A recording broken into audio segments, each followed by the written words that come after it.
Hey, this is Katie Johnson. Welcome to today's video, and today's video is pre-recorded.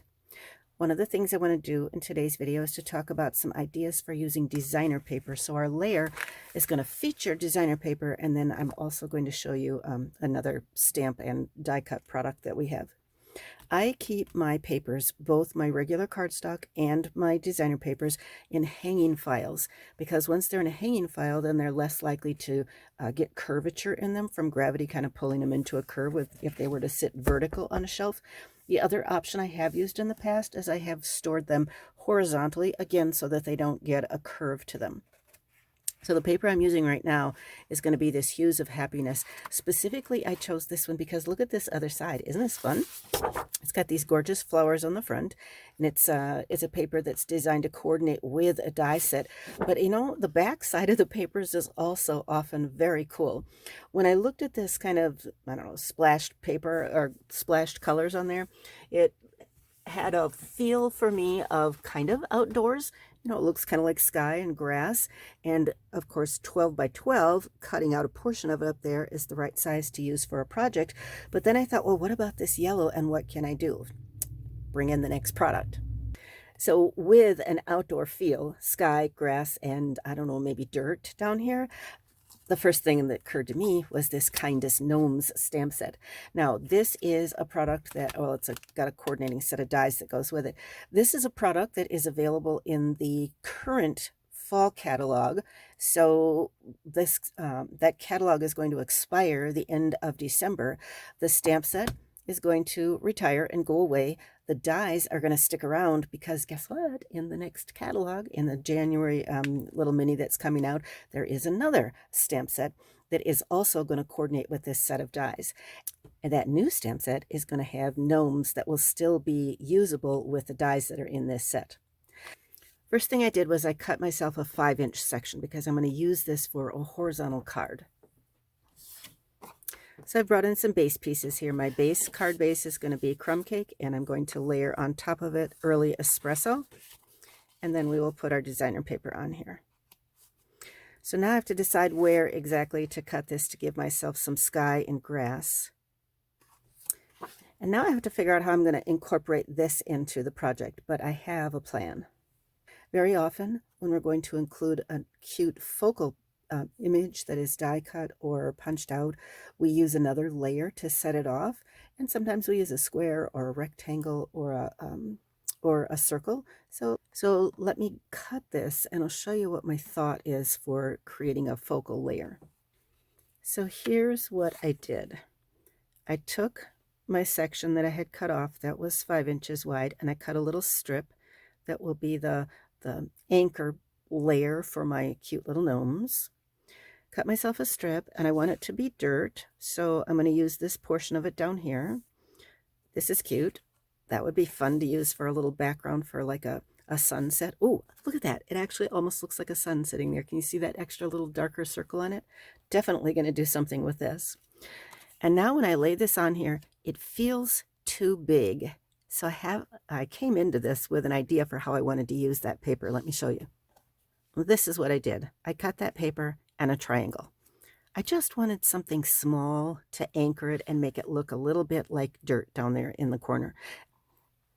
So showing you some of the steps along the way, what I've pulled out here is I've stamped the toadstool and started coloring it with blends, and then I just wanted you to see that that's what I'm doing. I did it on crumb cake because, I don't know, that's kind of the color of a toadstool anyway. And then I'm going to die cut that out with this large die. So I chose to pull out the parts that are actually just going to die cut the gnome rather than doing a stamped image here and having you watch me color it. So I love the fact that these dies actually emboss as well as die cut. It's going to emboss the shoelaces. It's going to emboss lots of detail for his beard. And then we get a cute little one here that's going to be his nose. And then I've also pulled out the one for the hat and realized it was the perfect size to fit this leftover piece. And it's going to kind of help to balance the color on the project. So awesome. And look at this. Can you see the detail in there? Gives that little bit of stitching around the edge of the hat. That's kind of fun. And I think I want a little more definition than just what's going to happen with the embossing. So I'm actually going to come in with my marker and I'm going to color right on my die.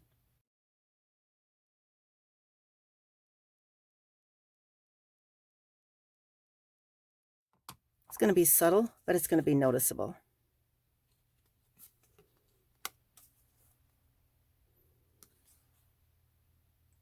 I'm popping his nose on with a glue dot. Glue dots have just an ever teeniest amount of dimension to them.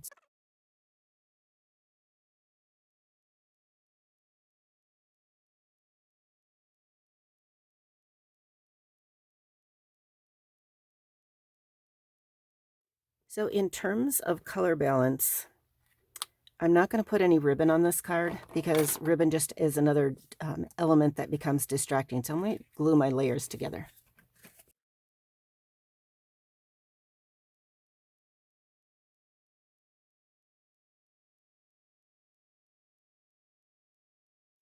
And now that I look at this laid out on the page, I feel like this goes too high. So I'm actually going to cut this down. One of the things that I really love about Stampin' Up! Is the coordination of product. So I'm not just talking about the coordination of images and dies. I'm also talking about color coordination. This was probably one of the things that sold me on the company when I first discovered Stampin' Up! Was the fact that you could have all of your colored product match. In other words, the colors in my designer paper are coordinated with the colors of my cardstock. So I just cut myself a set of shoes here that's going to work perfectly with my little guy.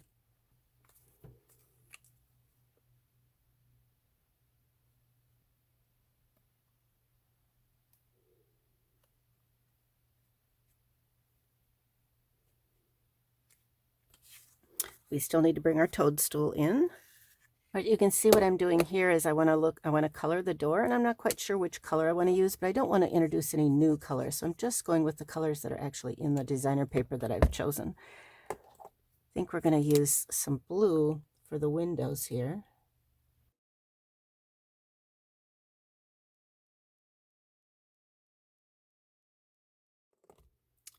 And then I have to decide if my door is going to be green or yellow. And I don't know if you noticed what happened up there, but it goes on very dark, and then as it dries, it lightens up. So at first when I put that yellow down, I wasn't sure that it was actually going to work on this color cardstock, but as it dried, it turned out fine.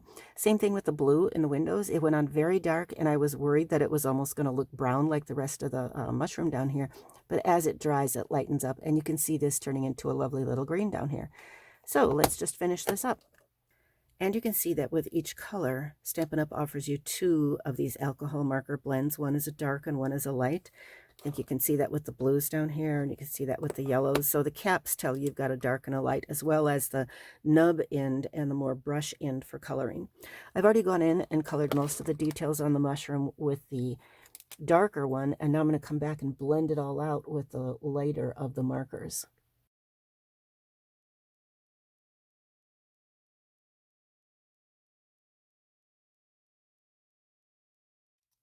You see me doing this each time. That's because with alcohol markers, you want to make sure that they're tightly capped. Otherwise, they're going to dry out on you. All right, time to die cut.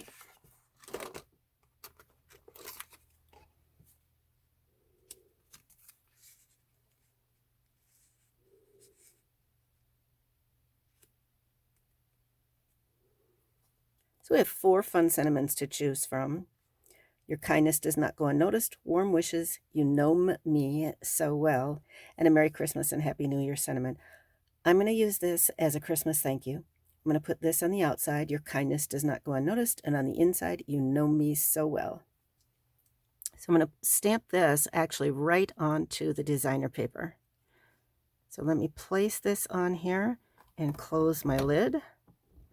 And then we're going to test it. I'm going to use something that's clear, stamp on that, and see how it looks on my project, which is underneath it. So silicone craft mat gets a lot of uses in my stamping space. Okay, so that looks good on here. Let's go ahead and stamp it.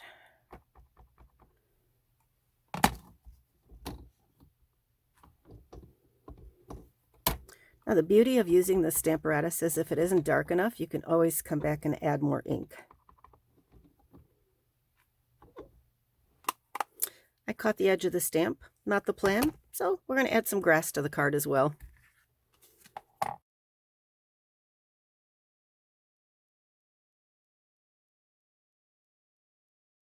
And again, I'm going to use my silicone craft mat just to make sure that my words are straight on.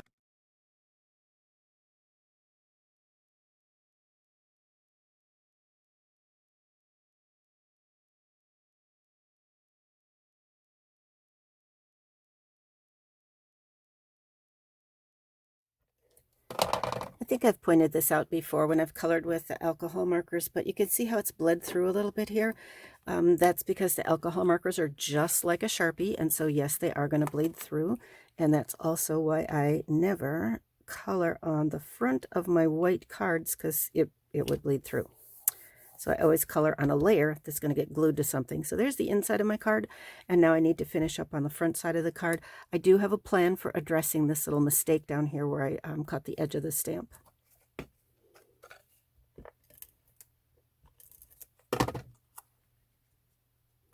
So this is my anchor piece. It's supposed to look a little bit like soil off on the side. The mushroom is going to go right in here, and then I'm going to add my little guy.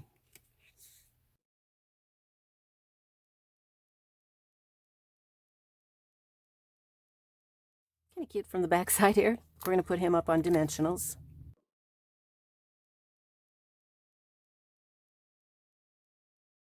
I love my Take Your Pick tool. So easy for getting these things off. If you got fingernails, that's great. If you don't have fingernails, you need something pokey like that.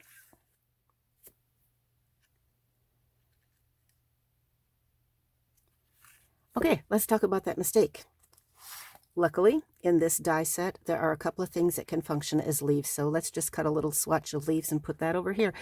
So I feel like in terms of shape, that's a perfect thing to add into the corner down here to cover up that little mistake. In terms of color, I like the color match that it goes with the color in the background there. I didn't want to do anything that was going to compete too much, but I want to define it a little bit. So I'm going to try coming in and just coloring in the edges to define it a little bit, make it set off a little bit from its background that it's sitting on.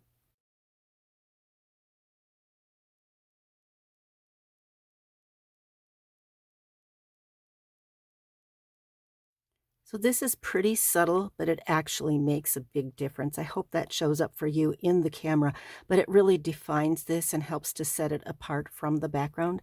Now I can go ahead and add it on. And rather than using my tape, which is going to be very thin, and keep this cardstock layer very close to the designer paper, I'm actually going to attach it on with a glue dot, which has just a little bit of dimension, but it's going to raise it up a teeny bit, and again help to add that impression of grass set apart from the background.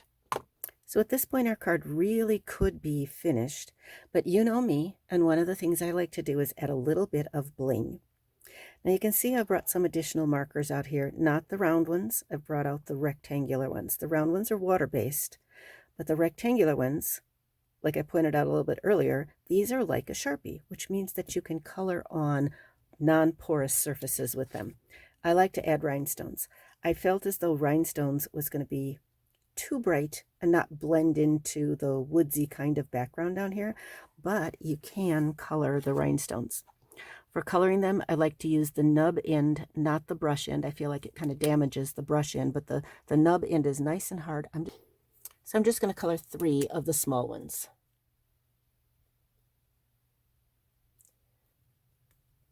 Is that showing up for you on the camera? It's really subtle. I think you can see the colors on there.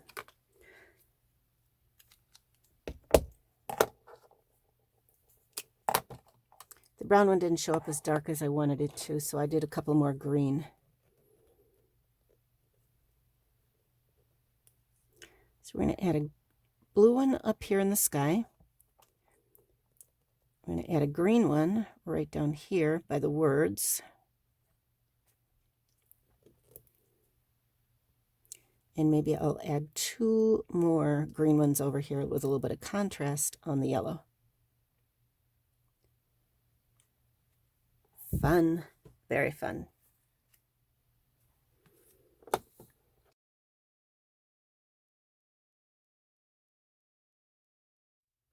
Yeah, I just couldn't stop adding rhinestones. I got to put these away and say my project is done. So there we go. Lots of colored rhinestones. You can color the rhinestones with our Sharpies. If you make a mistake, you can color it up with a die cut piece. When you have a die that does embossing, you can go back and color directly onto your die and it will transfer the color to the paper. Love to have a die that adds the stitching elements. That's fun. And you can color on the colored cardstock with our blends. And remember that when you do color, it's going to come out very dark at first, but then it's going to lighten up as it dries. Love using designer paper to create the background on here. So there is our finished card. You can leave me a project. What you think? I love to see comments. I will monitor them and I will come back and answer any questions that you have. And if you haven't already subscribed to my YouTube channel, and or if you haven't already followed my Facebook page, go ahead and take a minute and do that now, because then you will get notifications when I come on with future videos. This is Katie Johnson. Thanks for watching. Have an incredible week.